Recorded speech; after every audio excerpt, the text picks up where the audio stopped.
આવતીકાલે પણ આ કાર્યક્રમ ચાલુ રહેશે, રોજ કાર્યક્રમ ચાલુ રહેશે। અમારે મ્યુનિસિપલ કમિશનરને રજૂઆત કરવાની હતી, પોલીસ એના તાબે થઈ ગઈ છે। રોજે રોજના કોંગ્રેસ પક્ષ કાર્યક્રમ આપશે, આ પોલીસની તાનાશાહી નહીં ચલેગી। ટીઆરપી કાંડ મુદ્દે પદાધિકારીઓ કેમ જેલમાં નથી જતા એ અમારી રજૂઆત હતી, અધિકારીને કેમ ટાર્ગેટ બનાવતા એ અમારી રજૂઆત છે। ટીઆરપી કાંડ જે અગ્નિકાંડ બન્યો છે અને આજે 1 વર્ષ પૂરું રહ્યું છે, એની વર્ષી નિમિત્તે રાજકોટ મહાનગરપાલિકાના મ્યુનિસિપલ કમિશનરને આજે ઘેરાવનો કાર્યક્રમ રાખવામાં આવ્યો છે, આવેદનપત્ર દેવામાં આવ્યું છે અને ગઈકાલે પોલીસ કમિશનરને આવેદનપત્ર દેવાનું છે। એના પછીના દિવસે રાજકોટ શહેરની અંદર પત્રિકાનું વિતરણ કરવામાં આવશે, એના પછી રથનો કાર્યક્રમ છે અને રવિવારે સાંજે 7:30 જિલ્લા પંચાયત ચોકમાં કેન્ડલ માર્ચનો કાર્યક્રમ રાખવામાં આવ્યો છે। જિલ્લા આપણે ટીઆરપી કાંડને 1 વર્ષ પૂરું થયું ત્યારે વર્ષી પૂરી છે ત્યારે એક કેન્ડલ માર્ચ કરવામાં આવશે। ખાસ કરીને આજના કાર્યક્રમમાં કઈ રીતના વિરોધ છે, મૂળ કેટલા આપણે કાર્યકરો છે, કેમ કે કાર્યકરો પણ અત્યારે દેખાતા નથી। આપ પણ જોઈ શકો છો, અમારા કાર્યકરો સામે જ બધા ઊભા છે। પોલીસ મ્યુનિસિપલ કમિશનરને એક આવેદનપત્ર દેવા છે કે સાહેબ ટીઆરપી કાંડના અધિકારી શું કામ ટાર્ગેટ બનાવવામાં આવે છે। આમાં પદાધિકારીનો પણ રોલ મોટો છે, જેમાં ભાજપના કોર્પોરેટરો છે, ધારાસભ્ય છે, એની સૂચના પ્રમાણે જ આ બધે રાજકોટમાં ગેરકાયદેસર કામ થયા છે। આ કાંઈ સાગઠિયાની કોઈ તાકાત બહારની વાર છે, પણ આ ભાજપના શાસકો અને ભાજપના પદાધિકારી આમાં સામેલ છે. રાજકોટ મહાનગરપાલિકાનું જનરલ બોર્ડ દર 2 મહિને મળતું હોય છે. તે બોર્ડ આજે 20 તારીખે રાજકોટ મહાનગરપાલિકાનું આ જનરલ બોર્ડ મળેલું હતું. તેમાં ભાજપના 13 કોર્પોરેટર, કોંગ્રેસના 3 કોર્પોરેટર એમ કુલ 16 કોર્પોરેટરે પોતાના 30 પ્રશ્નોની રજૂઆત કરેલી હતી. તેમાં પહેલો પ્રશ્ન વોર્ડ નંબર 5ના કોર્પોરેટર રસીલાબેન સાકરિયાનો હોય. તે પ્રશ્ન ચાલુ હતો. તેની જવાબ દેવાની કમિશનર સાહેબ તૈયારી હોય અને તેનો જવાબ ચાલુ પણ હતો. પણ જ્યારે કોંગ્રેસને પોતાના પ્રશ્નની રજૂઆત, પહેલા પ્રશ્ન ચાલુ હોય અને પોતાના પ્રશ્નની રજૂઆત વચ્ચે હલ્લાબોલા કરીને કરેલી હતી. કમિશનર સાહેબ અને મેયરની ઓફિસની અંદર ક્યારેય પણ રજૂઆત કરવા માટે પોતે આવેલા નથી.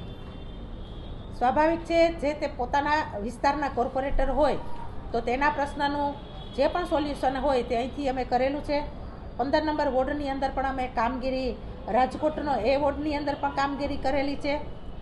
હલ્લાબોલા કરવો એનો સ્વભાવ છે, સ્વાભાવિક રીતે. એટલે તો આપણે જોઈ છીએ કે અત્યારે કોંગ્રેસ છે મૃતપાય અવસ્થામાં છે.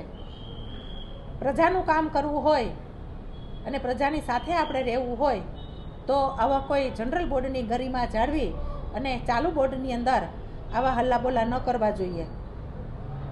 વસરામભાઈ સાગઠે જ્યારે પોતે પ્રશ્નની રજૂઆત જનરલ બોર્ડની અંદર કરી, પણ ક્યારેય ઓફિસે એ લોકો પ્રશ્નની રજૂઆત કરવા માટે આવેલા નથી. ખાસ કરીને ટીઆરપી અગ્નિકાંડ મુદ્દે તેમનું કહેવું છે કે પદાધિકારીઓ સામે કાર્યવાહી કેમ નહીં, શું કહેશો આ વિશે? તેની કાર્યવાહી ચાલુ પણ છે.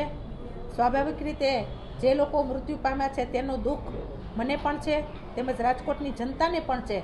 તેની કાર્યવાહી હજી સુધી ચાલુ છે અને તેના પ્રશ્નના જ્યાં સુધી સોલ્યુશન ન થાય ત્યાં સુધી એ પ્રશ્નની રજૂઆત જે પણ લોકો કરવા ઈચ્છે છે એને ઓફિસની અંદર, કમિશનર વિભાગની અંદર પણ કરી શકે છે. પણ જ્યારે વસરામભાઈ પોતાનો પ્રશ્ન લઈ ક્યારે પણ ઓફિસે, મેયર ઓફિસમાં આવેલા નથી. બેન, ખાસ કરીને વિપક્ષ છે એમની દરખાસ્ત પણ સાંભળવી જોઈએ, એના પ્રશ્નો પણ સાંભળવા જોઈએ, પરંતુ વિપક્ષનો આક્ષેપ છે કે તેમની રજૂઆત થઈ પહેલા જ જે છે નથી તેમને સાંભળવામાં આવી. સ્વાભાવિક રીતે મેયર ઓફિસની અંદર ક્યારેય પણ પોતાની રજૂઆત કરવા માટે પણ આવેલા નથી.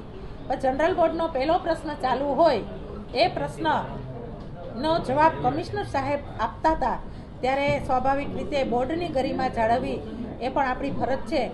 એટલા માટે થઈને મેયર ઓફિસની અંદર આપ પ્રશ્ન આપો, તમારી રજૂઆત ચોક્કસપણે અમે સાંભળશું. એ રજૂઆત એને બોર્ડની અંદર જ્યારે હલ્લાબોલાથી કરેલી હતી, પણ એ ઓફિસની અંદર ખરેખર એને આવવું જોઈએ. તો એ પ્રશ્ન એનો શું છે, બધા પ્રશ્ન સાંભળીએ, એનો પ્રશ્ન પણ અમે સાંભળીશું. બેન, વસરામ સાગઠિયા કહી રહ્યા છે કે ટીપી શાખામાં હજુ ભ્રષ્ટાચાર ચાલુ છે, એટલે ટીપીઓને લઈને શું કહેશો? એની પણ તપાસ ચાલુ કરાવશું. જે કોઈ ભ્રષ્ટાચાર કરતો હશે એને પણ સજા આપવામાં તો આવશે. આમાં આજે ટીપી શાખા મનસુખ સાગઠિયા પર કોઈ પદાધિકારીઓનો સંડોવણી નથી એવું કહી રહ્યા છે વસરામભાઈ. ટીઆરપી અગ્નિકાંડ થયું તેમાં માત્ર મનસુખ સાગઠિયા એક જ જવાબદાર છે, એના ઉપરના પણ એની પણ તપાસ કરવામાં આવશે. જે પણ જવાબદાર અધિકારીના નામ ખુલશે એને પણ સજા કરવામાં આવશે. પણ બેન, 1 વર્ષ થવા એવું હજુ પણ તપાસની પ્રક્રિયા લાંબી હોય, સજા પણ અત્યારે એને ભોગવે છે, પણ જેના નામ ખુલશે એ લોકોને પણ જે સજા થશે એ સજા આપવા માટે અમે પણ તૈયાર છીએ. પણ આ પ્રક્રિયા હજી કોર્ટ મેટર ચાલુ હોય, જેના નામ ખુલશે એને પણ સજા કરવામાં આવશે.